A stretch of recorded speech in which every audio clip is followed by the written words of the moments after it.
Good evening, traders. This is Michael Huddleston with the Inner Circle Trader blog entry for January 3rd, 2011. Okay, if you turn your attention to the chart we have on our screens right now, we are looking at a pound versus US dollar. And this was the first trade for 2011 for me today. I took a scalp, which is a short-term trade for my personal liking. I usually look for at least like 25 to 30 pips as a scalp for myself. Usually I'm looking for a move from one pivot to another, and I know it may be hard for some of you to see these lines here, but this is a pivot here to midpoint, and here is another pivot, another midpoint, central pivot, midpoint, another pivot point here, midpoint, another pivot, midpoint. And while it's not my intentions to go through every explanation as to how to use these lines, I do want to introduce you to them because we're going to have a segment on the course materials dealing with the pivots and Fibonacci. So we're going to go into that and you see how we were using them today in the marketplace. Alright, so we have a central pivot here, which is this little, I guess you would say violet color. And whenever price is below the central pivot, it is in what we refer to as a buy zone. When price is above the central pivot, in this case would be up in this area here, it would be considered in the sell area. Okay, since we had a pretty good drop down here and pretty steep drop off in here, it sent price below central pivot. That in itself is a buy zone. Okay, so for me, in my swing trades, it's broken down into a trend trade or a pivot zone trade, and this is going to be a pivot zone trade. I want to draw your attention to this is actually a 15-minute chart, which is like my bellwether chart. I use this to kind of like give me, it'll give me the session highs and lows. It'll give me daily highs and lows. It'll give me everything I need. That doesn't mean you have to use a 15-minute chart. It just means that I'm comfortable with the 15-minute chart for pretty much a go-to chart. If I need anything longer term than that, then obviously I go to a 4-hour or daily. But you could use a 30-minute chart or a 1-hour chart, so it doesn't matter. But whatever you're used to, that will give you a perspective on the session highs and lows and daily highs and lows. Whatever works for you guys, that's basically how it works. But I drew your attention here. This high here, there's some high here, and a low here. So this is obviously a support resistance level, and it just happens to be a pivot level as well today. Well, in this time frame in here, now I don't use these times here because it's just based on this MT4 platform's time used for this platform. It was this morning in early hours, pre New York session.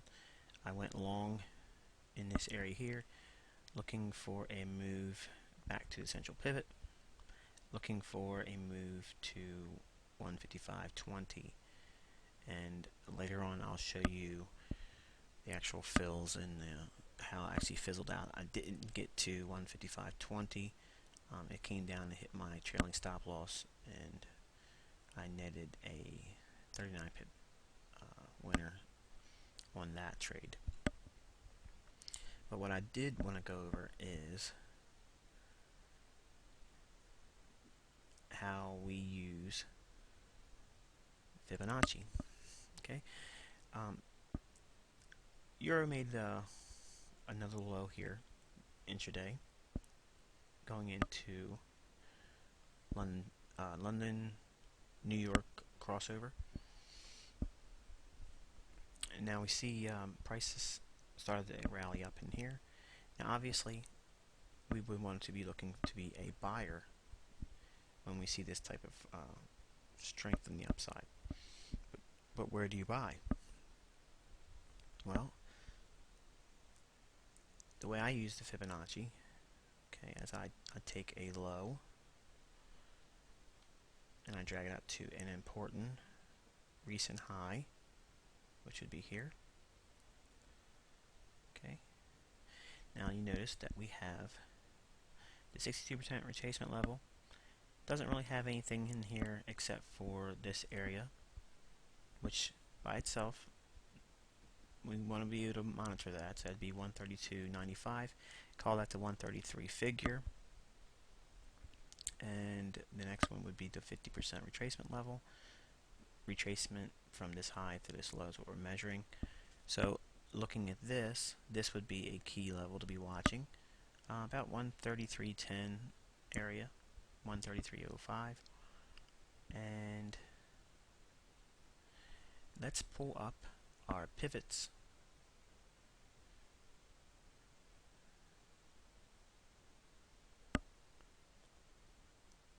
Okay. And also note now, it may be hard for you to see, I know, but this blue line in here is actually the M2 level.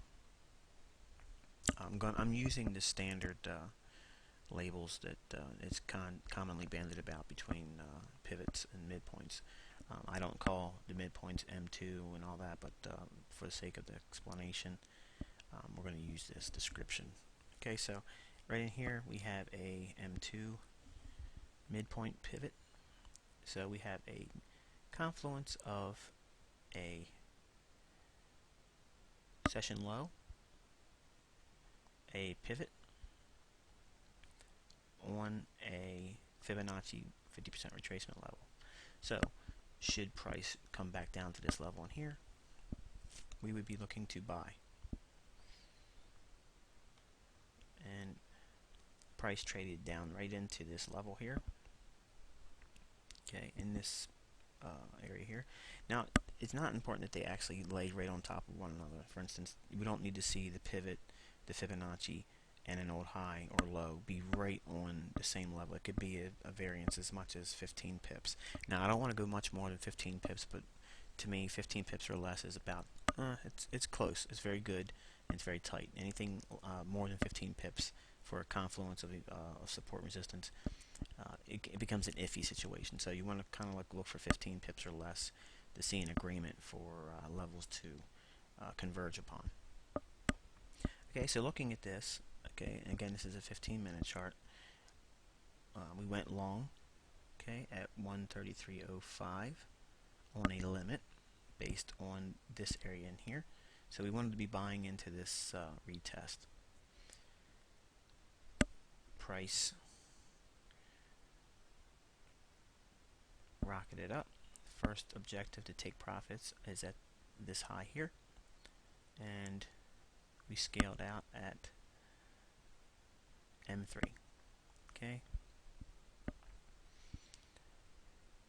Now, let's assume that you aren't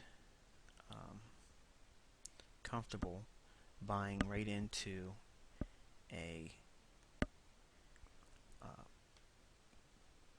bearish candle. Okay, so how do we overcome that and still keep our risk relatively small? Well, the way you do that is you want to see price give you an indication that not only are we at a key support and resistance level, but you also want to note there is this is that same level in here. It's that low we were looking for, the 50% retracement level. Price traded down right into that, okay, and it rocketed up. Now let's assume for a moment you missed this opportunity to get in here and go long. How can you still take this trade, keep risk relatively small, and hopefully participate in this swing for the New York session? Well, what we can do is, now I'm going to take the fib out that's measured from this low here to this high, simply because I want you to see, for clarity's sake, how you do this. Okay, since this is the area where we're looking to buy, and say you're missed, you went to the bathroom, you had a phone call, the kids were crying, you missed the opportunity to get in here. Okay, well, what you want to do is then when you see this low and a short-term high here start to pull back, what you want to do is take that low and draw your fib on it up to the high, drop it down. Okay, and see the 62% retracement level here? Okay, you want to be buying right there. Your stop loss will be below this low here. So in this case, we're looking at a potential of 10 to 15 pips risk. Okay, now assuming you're buying at the 60% retracement level, your first objective would be this high here. Okay, so that's roughly 50 pips of potential profit. So you're risking 15 to make 50, which is pretty good risk to reward ratio. Now, let's assume that we take 70% out of the trade here at this high when it gets up to this level here. When you do that, the 30% you leave on, okay, you want to take the high to your entry, find the 50% retracement level of that area, and your protective trailing stop on the remaining 30% should be below that. Okay, and if that went over your head real quick, just let it go for now, because we're going to go into that when we go into optimal entry and orders to get you in and out of the market when you're trading. But for now, we're just going over on the general. Now, how can we look for upside objectives that would be beyond this high here? Okay, well, what we do is take the low,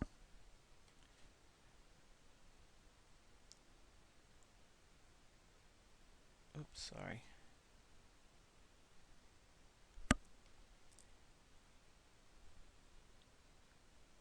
take the high rather,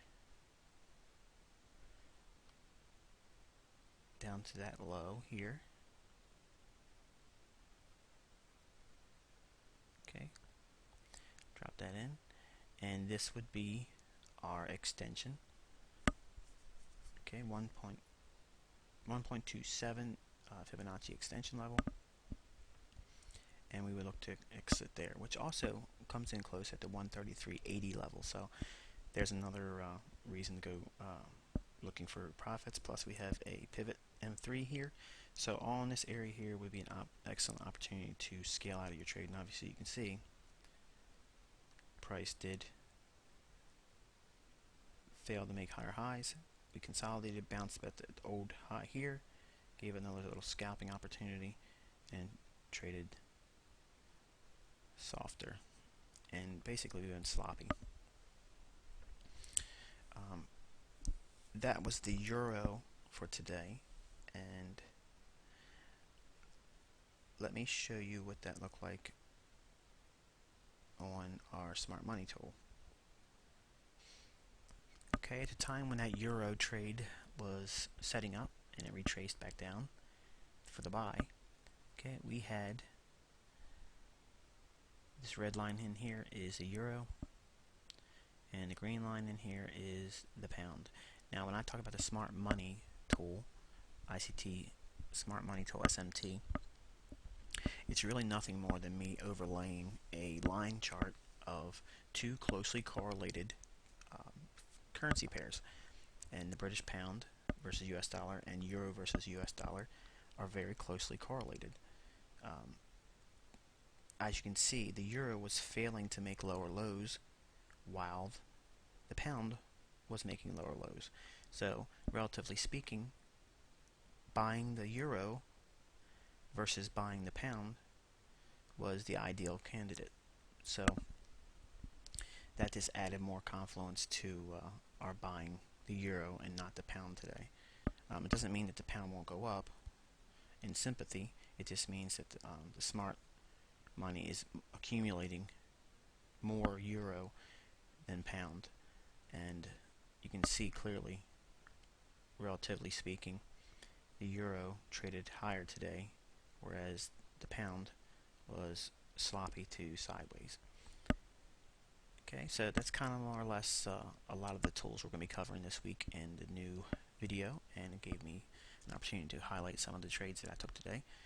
One swing trade, one scalp, and I will be posting the long on the cable that I took, and you'll see how it stopped me out, but I was still able to eke out a small profit of 39 pips. So with that, guys, I wish you good luck and good trading, and Happy New Year.